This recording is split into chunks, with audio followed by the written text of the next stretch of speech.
स्वागत है बच्चों इंस्टीट्यूट चैनल पर आपका। और आज उस चैप्टर को कंप्लीट मतलब आगे हम लोग स्टडी करेंगे जहां तक हम लोग छोड़े थे इसको, और देखेंगे आज हम लोग जो टॉपिक पढ़ने वाले हैं इस चैप्टर में उसको लिखा हुआ है यहाँ पे। चैप्टर हम लोग स्टार्ट किए थे अम्ल, क्षार और लवण। ये चैप्टर नंबर 2 था आपका केमिस्ट्री बुक का 10th क्लास का। और इसमें हम लोग पढ़ रहे थे अम्ल का अभिक्रिया विभिन्न पदार्थों के साथ किस प्रकार से करती है और वो क्या बनाती है, यहाँ पे लिखा हुआ है। तो इस चैप्टर में इस लेक्चर में हम लोग देखेंगे क्या कि अम्ल का अभिक्रिया जो धातु के साथ होती है तो क्या बनाएगा, अम्ल का अभिक्रिया धातु के ऑक्साइड से करती है तो क्या बनाएगा, अम्ल का अभिक्रिया धातु के कार्बोनेट के और बाइकार्बोनेट के साथ किस करती है तो कौन सा पदार्थ बनाती है, और लास्ट में है अभिक्रिया जो है खुद क्षार या फिर भस्म के साथ करती है तो क्या बनाती है, इसके बारे में हम लोग देखेंगे। चलते हैं नेक्स्ट पेज पर। चलिए देखिए, सबसे पहला जो हम लोग पढ़ने वाले थे अम्ल का अभिक्रिया करना है धातु के साथ, धातु के साथ करना है तो क्या बनाएगा। यहां जब भी अम्ल किसी धातु से अभिक्रिया करती है तो यह धातु का, जब भी अम्ल धातु के साथ अभिक्रिया करेगी तो धातु का लवण बनाता है, मतलब धातु का यहाँ पे हम लोग एग्जाम, और साथ में हाइड्रोजन गैस यहाँ पे मुक्त करेगा। जैसे हम लोग बात करते हैं H2SO4 का सोडियम के साथ अभिक्रिया कराते हैं, क्या बनेगा स्टूडेंट, तो यहाँ पे देखिए आपका sodium sulphate plus hydrogen gas मुक्त करता है, यानी धातु का लवण बनता है। और लवण में भी आपको कार्बोनेट हो सकता है, सल्फेट हो सकता है, क्लोराइड हो सकता है, कुछ भी हो सकता है, लेकिन बनेगा आपका यहाँ पे, तो हम लोग यहाँ पे क्या लिख सकते हैं, लवण लिख देंगे। यहाँ पे लवण बनता है और यहाँ पे हाइड्रोजन गैस मुक्त करेगा। इस चीज को आपको याद रखना पड़ेगा, इस सेंटेंस को याद रखना पड़ेगा, तब जाके आप इस रिएक्शन को लिख पाएंगे। इसी तरह से और भी रिएक्शन देख लेते हैं। जैसे हम बात करते हैं HCl का मैग्नीशियम के साथ, क्या बनेगा, तो यहाँ पे बनेगा आपका मैग्नीशियम क्लोराइड बनता है और साथ में आपका हाइड्रोजन गैस रिलीज करेगा ये, ठीक है। तो ये आपको याद रखना है कि अम्ल जब भी धातु के साथ अभिक्रिया करता है तो धातु का लवण बनाएगा और उसके साथ हाइड्रोजन गैस मुक्त करता है, ठीक है दोस्तों। आगे चलते हैं और दूसरा नंबर देखते हैं, नेक्स्ट पे देखते हैं, ठीक है। तो इसमें हम लोग सेकंड नंबर आते हैं, धातु का अभिक्रिया करेंगे, किसके साथ करना है हमको, धातु का अभिक्रिया करना है धातु के ऑक्साइड के साथ, ऑक्साइड। अब आप लोगों से पूछना चाहेंगे कि धातु का जो ऑक्साइड होता है वो किस नेचर का होता है, मतलब किस प्रकृति का होता है। वो होता है आपका किस प्रकृति का, क्षारीय प्रकृति का होता है। यानी आपका धातु का अभिक्रिया नहीं, गलती से लिखा गया है यहाँ पे, इसको थोड़ा सा इरेज कर देता हूं मैं, धातु नहीं यहाँ पे अम्ल होगा, ठीक है, तो अम्ल लिख देते हैं। अम्ल का अभिक्रिया धातु के ऑक्साइड के साथ है, क्या बनाएगा, तो यहाँ पे हम लोग लिखेंगे अम्ल प्लस धातु के ऑक्साइड, तो धातु के ऑक्साइड हो गए। ऑक्साइड किसको कहेंगे, जिसमें ऑक्सीजन होगा, ऑक्साइड हो गए। क्या बनाएंगे, धातु के ऑक्साइड के साथ तो क्षारीय है, यहाँ पे बनेगा क्या, तो लवण बनेगा और वाटर बनेगा, ठीक है। हमेशा याद रखिए क्यों बनेगा, तो पहले ही फर्स्ट चैप्टर में हम लोग पढ़े थे इसके बारे में, उदासीनीकरण अभिक्रिया आपको याद होगा। तो उसमें क्या था कि वैसी रासायनिक अभिक्रिया जिसमें एक अम्ल भस्म के साथ अभिक्रिया करके लवण और जल बनाती है, ऐसी अभिक्रिया को उदासीनीकरण अभिक्रिया के नाम से जानते हैं हम लोग, ये सब पढ़ चुके थे प्रीवियस चैप्टर में ही। ठीक है, चलिए देखिए यहाँ पे कोई किसी भी तरह का अम्ल ले ले, तो यहाँ पे हम ले लिए H2SO4 को ले लेते हैं, और धातु के ऑक्साइड है तो यहाँ पे धातु के ऑक्साइड में हम ले लेते हैं सोडियम का ऑक्साइड। ये किस नेचर का है तो इसको याद रखिएगा, ये भास्मिक नेचर का होता है, भास्मिक या फिर ये आपको क्षारीय भी बोल सकते हैं, क्षारीय नेचर का होता है। ठीक है, क्योंकि क्षार है ये अम्ल है, दोनों मिलेगा तो लवण बनाएगा। तो लवण में क्या बनाएगा आपको, क्योंकि सोडियम है तो यहाँ पे Na2SO4 लवण बनाएगा और साथ में जल बनाएगा। एक चीज याद रखना है आपको, ठीक है, कि वहां पे हम लोग धातु के साथ अभिक्रिया कर रहे थे तो हाइड्रोजन गैस मुक्त कर रहा था, लेकिन यहाँ धातु के ऑक्साइड के साथ अभिक्रिया कर रहे हैं तो जल बन रहा है। तो यही सब छोटी छोटी पॉइंट है जो आपको ध्यान रखना है, एग्जाम में इसी सब चीजों पे गलती होती है ज्यादातर, तो आपको इन सब बातों का ध्यान रखना है। ठीक है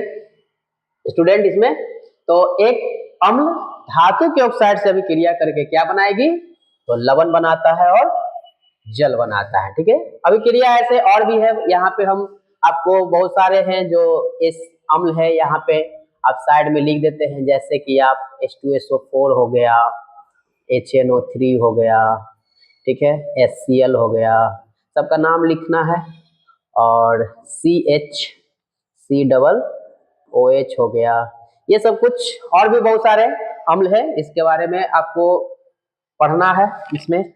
चलिए नेक्स्ट देखते हैं, यहाँ पे हम लोग इसको मिटा देते हैं, मिटा दे कि नेक्स्ट, चलिए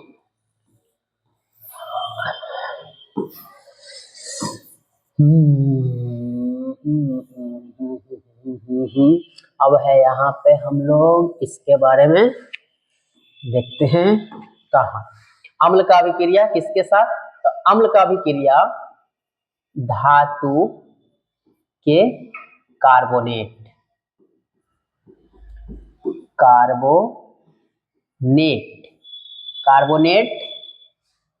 या बाइकार्बोनेट, यहाँ बाइकार्बोनेट लिख देता है, बाइकार्बोनेट। ठीक है, चलिए बाइकार्बोनेट किसको कहते हैं वो भी देख लेते हैं। ठीक है, कार्बोनेट, धातु का कार्बोनेट, कार्बोनेट किसको कहते हैं। अब आप सवाल का होगा कि ये कार्बोनेट कहते हैं, तो किसी भी धातु के साथ अगर ये ग्रुप लगा हुआ है तो ये कार्बोनेट यौगिक कहलाता है, या कार्बोनेट ग्रुप बोल सकते हैं इसको। ये जब धातु के साथ लग जाए, जैसे कि आपका बात कर लेते हैं, सोडियम के साथ लग गया तो सोडियम कार्बोनेट हो जाएगा, मैग्नीशियम के साथ लग गया तो मैग्नीशियम कार्बोनेट हो गया, कैल्शियम के साथ लग गया तो कैल्शियम कार्बोनेट हो गया। ठीक है, चलिए आगे देखते हैं। तो इसमें हम बात कर रहे थे कि धातु का अभिक्रिया धातु के कार्बोनेट या धातु का नहीं अम्ल का, ठीक है, तो अम्ल का अभिक्रिया यहाँ से ले लेते हैं, किसका, HCl ले लेते हैं। ठीक है, तो HCl अब प्लस धातु के कार्बोनेट के साथ करेगा, धातु के कार्बोनेट, तो धातु का कार्बोनेट से यहाँ से हम ले लेते हैं इसको, तो यहाँ पे हो जाएगा Na2CO3। ठीक है, क्या बनाएगा दोस्तों यहाँ पे, तो इसको हम लोग यहाँ से थोड़ा रिलीज कर देते हैं।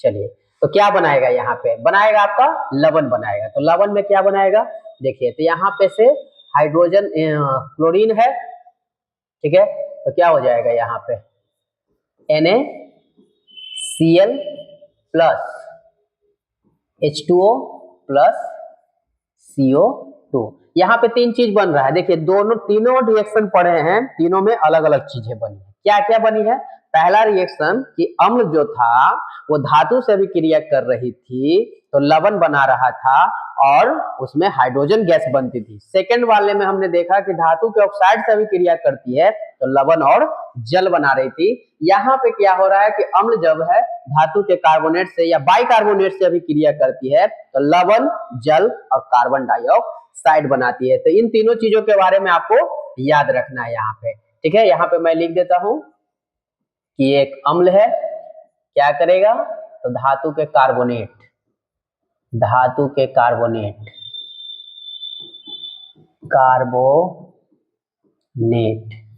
ठीक है, रिएक्शन करेगा तो लवण, वाटर प्लस CO2 गैस बनाएंगे। बाइकार्बोनेट क्या हो जाएगा, तो हाइड्रोजन उसमें ऐड हो जाती है, तो H2SO4 plus sodium bicarbonate. Bicarbonate जिसमें हाइड्रोजन आकर ऐड हो जाता है उसको बाइकार्बोनेट कहते हैं। बनेगा क्या यहाँ पे, तो यहाँ पे लवण बनाना है तो सोडियम बन जाएगा।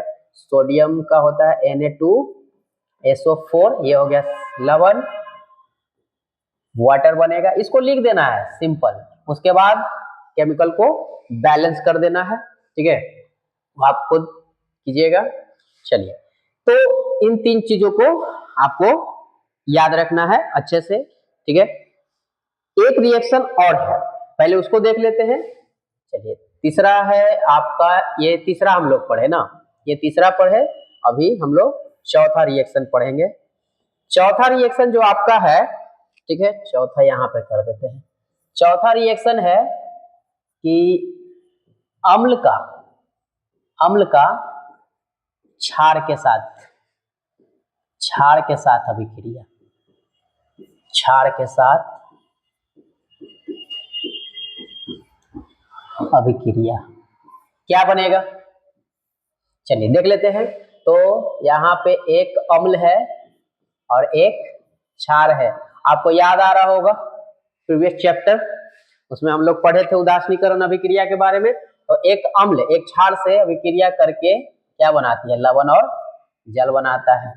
इतना बार तो पढ़ चुके हैं। चलिए एक एग्जाम्पल दे देते हैं, HCl अब प्लस इधर से ले लेते हैं हम लोग, NaOH है, क्या बनेगा बताइए। यहाँ पे H2SO4 है, ओके, और यहाँ पे बन जाएगा मैग्नीशियम हाइड्रोक्साइड है, बताइए क्या बनेगा। तो यहाँ से देखिए क्या बन जाएगा, लवण में NaCl प्लस H2O हो जाएगा, और यहाँ पे आपका बन जाएगा मैग्नीशियम सल्फेट, ठीक है, magnesium sulphate MgSO4 plus H2O, ठीक है। तो ये चारों रिएक्शन आपको याद रखना है। अम्ल का ये चार चीजों से रिएक्शन हो गया, क्या क्या बना है तो इसको एक बार आप ध्यान से रखिएगा, ठीक है। तो हम लोग यहाँ पे पढ़े, पहला रिएक्शन पढ़े किसके साथ, अम्ल का रिएक्शन धातु के साथ किए, तो धातु के ओनली फॉर धातु के साथ किए हैं, ठीक है, धातु के ना ऑक्साइड ना कार्बोनेट के साथ है। तो धातु का अभिक्रिया किए पहले किसके साथ, तो वो किए हम लोग अम्ल के साथ। तो अम्ल के साथ धातु का अभिक्रिया होने पर क्या बन रहा था, तो धातु का लवण बन रहा था और हाइड्रोजन गैस मुक्त हो रही थी, ठीक है, इस चीज को नोट कीजिएगा। दूसरी चीज है, जो धातु है अम्ल है, जो धातु के कार्बोनेट धातु के ऑक्साइड से कर रही है। धातु का ऑक्साइड किस नेचर का हो रहा है, तो धातु का ऑक्साइड जो होता है वो भास्मिक नेचर का, ये क्षारीय नेचर का होता है। चूंकि अम्ल है वो भस्म से कर रहा है तो क्या बनाएगा, लवण और जल बनाता है, ठीक है, वहां लवण और जल बनते। तीसरा रिएक्शन हम लोग पढ़े थे क्या, कि एक अम्ल है जो भस्म से अभिक्रिया धातु के कार्बोनेट और बाइकार्बोनेट से अभिक्रिया करके क्या बनाएगी, तो तीन प्रोडक्ट वहां पे बनती है, लवण बनता है, जल बनता है और कार्बन डाइऑक्साइड बनता है, ठीक है। चलिए आगे बढ़ते हैं, और चौथा में हम लोग अम्ल और भस्म के बारे में जानते ही हैं कि उदासीनीकरण अभिक्रिया है, इसमें अम्ल एक भस्म की अभिक्रिया करके लवण और जल का निर्माण करती है, ठीक है। चलिए नेक्स्ट बढ़े हम लोग, चलिए आगे बढ़ते हैं, ठीक है। अब आगे में आप बढ़ने से पहले एक चीज, ये जो अम्ल है और भस्म है जो हम लोग पढ़ रहे थे कि अम्ल भी होती है, तो उसको कैटेगराइज किया गया, बांटा गया है अलग अलग भागों में। तो दो आधारों पर इसको बांटा गया, दोनों को देखते हैं किस आधार पर था। पहला जो आधार बनाया गया है अम्ल का, जो इसको बांटा गया है अलग अलग भागों में, वो विलय के आधार पर बांटा गया है। किसके आधार पर, विलय के आधार पर, विलय के आधार पे, के आधार पर अम्ल का वर्गीकरण, इसका अम्ल का वर्गीकरण क्या होता है, तो दो तरह के, दो टाइप के होते हैं। कितने टाइप के, दो टाइप के होते हैं। एक होते हैं आपके, उसको सांद्र, सांद्र अम्ल कहते हैं, सांद्र अम्ल, ठीक है। इसी को इंग्लिश में कंसंट्रेटेड भी बोला जाता है, कंसंट्रेटेड एसिड, ठीक है। और एक होता है तनु, नाम है तनु, तनु अम्ल, जिसको डाइल्यूट भी बोलते हैं, डाइल्यूट एसिड, ठीक है। दोनों क्या है, दोनों के बारे में इसको बताने से पहले हम लोग एक एग्जाम्पल लेते हैं। क्या, पहले इसके बारे में बता देता हूं क्या है। सांद्र अम्ल कहते किसको है? सांद्र अम्ल बोला जाता है जिसमें ऐसा अम्ल जिसमें विलय की मात्रा विलायक की मात्रा से अलग होती है। अब आता है बात कि विलय, विलय क्या होता है, कितना को तो ये भी नहीं पता होता है, तो उसको पहले समझ लेते हैं। जब एक विलयन बनाते हैं हम लोग, विलयन जब बनाते हैं तो इसमें दो पार्ट होते हैं, विलयन के दो भाग होते हैं। कौन? एक होता है विलय, विलय क्या? जो पानी में घुल गया, जो पानी में घुल गया उसको क्या कहेंगे? उसको विलय कहते हैं। और जो किसी चीज को खुद में घुलाने वाले जो पदार्थ होते हैं, किसी चीज को अपने में घुलाने वाली जो पदार्थ होती है उसको कहते हैं विलायक, विलायक कहते हैं। विलय को इंग्लिश में सॉल्यूट और इसको सॉल्वेंट कहते हैं, ठीक है। इसी के बेस पर हम लोग अम्ल को दो कैटेगरी में बांटे हैं। तो सांद्र अम्ल जो है, ये जो सांद्र अम्ल आपको दिख रहा है, इसमें क्या होता है? तो इसमें कह रहा है कि विलय, जैसे हम लोग वाटर में एसिड को डालकर, अम्ल को डालकर क्या है, एक विलयन बनाए। सपोज दैट यहाँ पे मैंने H2SO4 ले लिया और वाटर को ले लिया, ठीक है। चलिए अब हम क्या कर रहे हैं कि अमाउंट जो है लिया है H2SO4 का, वो ले लिया यहाँ पे 80% और वाटर वहां पे लिए हमने 20%। यानी सॉल्यूशन जो 100 ग्राम्स का मिला या 100% जो बना हुआ है उसमें हमने क्या किए हैं कि 80% H2SO4 को डाला है और वाटर जो है अमाउंट में 20%। ये जो सॉल्यूशन बना है इसमें क्या है कि विलय की मात्रा देख रहे हैं विलायक से ज्यादा है। तो इस तरह के जो एसिड बनेंगे, इस तरह के जो अम्ल बनते हैं, उस अम्ल को ही सांद्र अम्ल के नाम से जानते हैं। ठीक उसी प्रकार से इसमें आप में भी देखिए कि इसमें जो H2SO4 की मात्रा होगी, H2SO वो 20% होगा और वाटर जो होगा वो कितना होगा, तो 80% होगा। जस्ट उसके अपोजिट हो जाती है। यानी इसमें पानी ज्यादा है, अम्ल कम है, तो ये तनु अम्ल हो जाएगा। इसमें देख रहे हैं सांद्र में क्या हो रहा है कि पानी कम है और अम्ल ज्यादा है, तो ये कंसंट्रेट है। जैसे कि एक रियल लाइफ एग्जांपल बताते हैं, जैसे कि जलेबी जो बनता है चाशनी देखे होंगे उसमें, ठीक है। एक हमने सॉल्यूशन लिया है जो घर में शरबत बना के पीते हैं। वो क्या होता है कि पानी की मात्रा ज्यादा होता है और चीनी की मात्रा कम डालते हैं, ठीक है। तो वो जो सॉल्यूशन बना है वो सॉल्यूशन क्या है, वो सॉल्यूशन एक तनु सॉल्यूशन कह सकते हैं हम लोग, फॉर एग्जांपल के लिए बता रहा हूं मैं, ठीक है। उसके बाद हम लोग चाशनी जो बनता है जलेबी का, उसमें क्या देता है कि चीनी की मात्रा पानी की मात्रा से कहीं अधिक होती है, जिससे क्या होता है पूरा गाढ़ा रहता है वो, ठीक है। तो ये गाढ़ापन जो होता है उसी को वहां पे कंसंट्रेटेड बोलते हैं या फिर उसी को सांद्र भी कहा जाता है। ये किसके आधार पर हम लोग अम्ल को बांटे हैं? ये बांटे हैं विलय के आधार पर कह सकते हैं या विलायक के आधार पर बांट सकते हैं। ठीक उसी प्रकार से एक और आधार बनाया गया है, इसका एक और आधार बनाया गया है। अम्ल को एक तरह से और भी बांटा गया है, किसके आधार पर? हाइड्रोजन आयन के आधार पर, हाइड्रोजन आयन के आधार पर। अब ये क्या होगा हाइड्रोजन आयन के आधार पर? तो पहले ही पढ़े थे हम लोग, चैप्टर के शुरुआत में ही पढ़े थे। क्या पढ़े थे कि कोई भी अम्ल जल में घुलकर जो हाइड्रोजन आयन जितना ज्यादा देगा वो उतना ही ज्यादा स्ट्रॉन्ग अम्ल कहलाएगा। ठीक है, अम्ल किसको कहते थे? तो दो तरह के डिफिनेशन हम लोग शुरुआत में पढ़े थे। एक तो है कि स्वाद के आधार पर बांटे थे, जिसमें है कि स्वाद में अगर खट्टा लगता है, ठीक है, तो उसको हम लोग अम्ल कह दिए थे। फिर आर्हेनियस ने बताया था कि किसी भी पदार्थ को या किसी भी अम्ल को पानी में डालने पर उसमें हाइड्रोजन आयन अगर रिलीज करता है, निकलता है, घुलता है, तो उसको कहते हैं अम्ल। ठीक है, अब कह रहा है कि ये बात कि हाइड्रोजन निकल तो रहा है, रिलीज तो कर रहा है वाटर में, लेकिन कितना कर रहा है, उसके बेसिस पर इसको भी दो कैटेगरी में बांटा गया है। दो कैटेगरी कौन सा है? तो किसके आधार पर बांटेंगे? हाइड्रोजन आयन की संख्या के आधार पर बांटेंगे। तो अगर तो कौन कौन सा होता है? तो एक को कहते हैं हम लोग प्रबल। कौन सा? प्रबल अम्ल।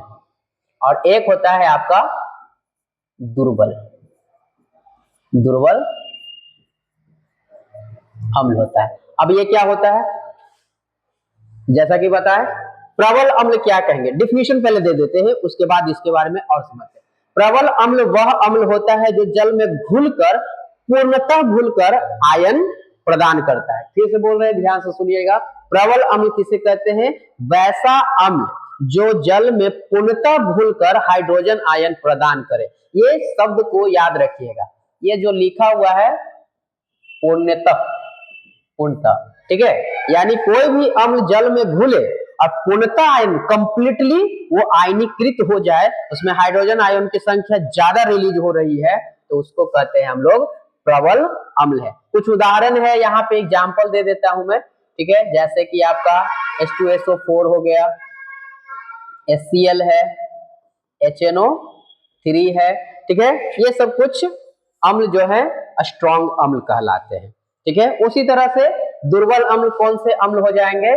तो ये वैसे अम्ल होते हैं जो जल में आंशिक रूप से घुलते हैं और हाइड्रोजन आयन प्रदान करते हैं। आंशिक रूप से घुलते हैं, आंशिक रूप से घुलकर हाइड्रोजन प्रदान करते हैं, यानी कंप्लीटली नहीं होता है, कुछ मात्रा ही उसमें हाइड्रोजन आयन का निकलता है, टोटली नहीं निकलता है। तो ऐसे भी अम्ल होते हैं, जैसे कि आपके हो गए को H3BO4 हो गए, BO4 हो गया, H2CO3 हो गया। ठीक है, CH3OH है या HCOOH है। ये सब कुछ ऐसे अम्ल है जो पानी में घुलकर आंशिक रूप से आयनीकृत होते हैं और हाइड्रोजन आयन देते हैं आंशिक रूप से। तो ऐसे अम्ल को हम लोग दुर्बल अम्ल कहेंगे, और जो कंप्लीटली जल में घुल गया उसको कहते हैं प्रबल अम्ल। You understand? समझ में आया बातें? ठीक है, चलिए आगे आते हैं, देखते हैं नेक्स्ट। ठीक है, यहां तक बातें समझ में आई। आगे देखिए, अब कोई भी, ये तो हम लोग कैटेगराइज कर दिए अम्ल और भस्म को। ठीक है, अब कोई अम्ल जो है वो कितना स्ट्रॉन्ग है, इसका पता कैसे चलेगा? तो इसके लिए एक टूल्स बनाया गया है, टूल्स कह सकते हैं या सूचक है। सूचक मतलब, सूचक क्या होता है? चलिए, सूचक, अब टर्म आया एक सूचक के बारे में, चलिए इसके बारे में बता ही देते हैं। पहले सूचक क्या होता है? इसी को इंडिकेटर भी कह सकते हैं हम लोग। ठीक है, सूचक क्या होता है? सूचक वह पदार्थ है जो यह बताता है कि कोई अम्ल जो है पानी में घुलकर हाइड्रोजन आयन तो दे रहा है, लेकिन कितना मात्रा में दे रहा है, कितना स्ट्रॉन्ग है, ठीक है, कितने आयनीकृत हो रहा है, इसकी संख्या को बताता है। यानी कोई भी अम्ल वाटर में घुला है, जल में घुला है, और कितना आयन दे रहा है, उसमें रिलीज हो रहा है, उसकी संख्या को बताने का काम करता है इंडिकेटर, मतलब कि सूचक। ठीक है, तो सूचक एक ऐसा पदार्थ है जो अम्ल की स्ट्रॉन्गता को बताता है, अम्ल की शक्ति को बताता है। और इसका तो एक यूनिवर्सल सूचक है हमारा, जो बनाया गया है पीएच स्केल। ठीक है, इसको बनाने वाले वैज्ञानिक थे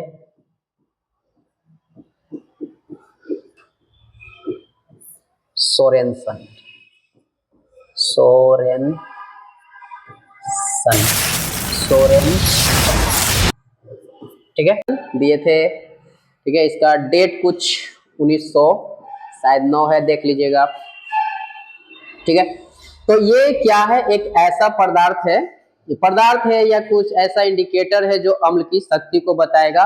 ठीक है, तो इसमें दो चीजें हैं, देखिए, एक मिला हुआ है P और एक है H। ये क्या बताता है? P का मतलब होता है पोटेंज। पोटेंज का मतलब शक्ति, पावर। ठीक है, किसका? हाइड्रोजन। H का मतलब हाइड्रोजन आयन, यानी वाटर में घुलकर, जल में घुलकर ये कितना हाइड्रोजन आयन देगा उसको हम लोग इससे माप सकते हैं। ठीक है, ये सोरेनसन के द्वारा एक किसी भी पदार्थ को अम्ल और भस्म की शक्ति को मापने के लिए बनाया गया था। इसका एक रेंज है, इसका एक स्केल बनाया गया है।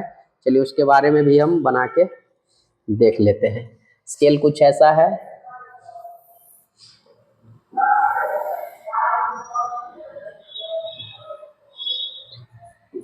सेवन है, 1,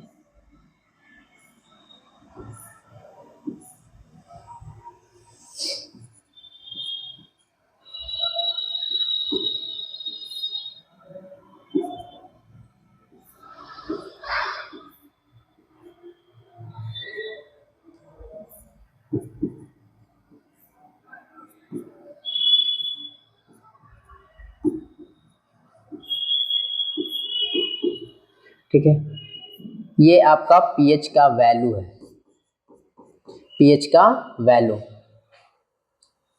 ठीक है, ये इसी को बोला जाता है पीएच स्केल, पीएच स्केल। ठीक है, अब इसमें हम लोग अम्ल और क्षार को पहचान सकते हैं। इसमें कैसे?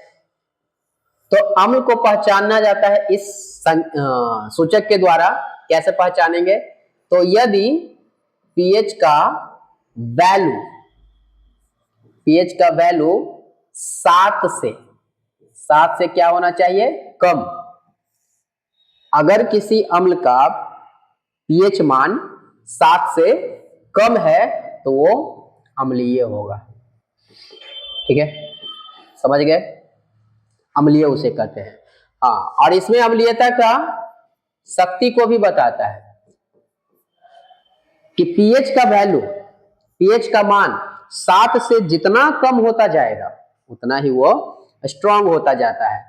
तो अगर आपसे क्वेश्चन यहाँ पूछ दे कि कोई पदार्थ A है और B है और A का पीएच वैल्यू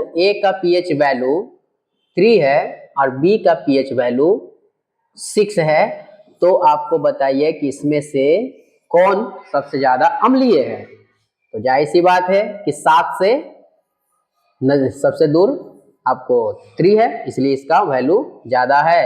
ठीक है, इसलिए इसको हम लोग स्ट्रॉन्ग अम्ल कह देंगे। और 7 से जितना ज्यादा दूर जाते जाएंगे, ठीक है, वो उसकी क्षारीयता बढ़ती जाती है। क्षारीयता कहने का मतलब भास्मिक गुण बढ़ता चला जाएगा। ठीक है, चलिए यहाँ तक समझ में आ गया होगा। आगे देखते हैं।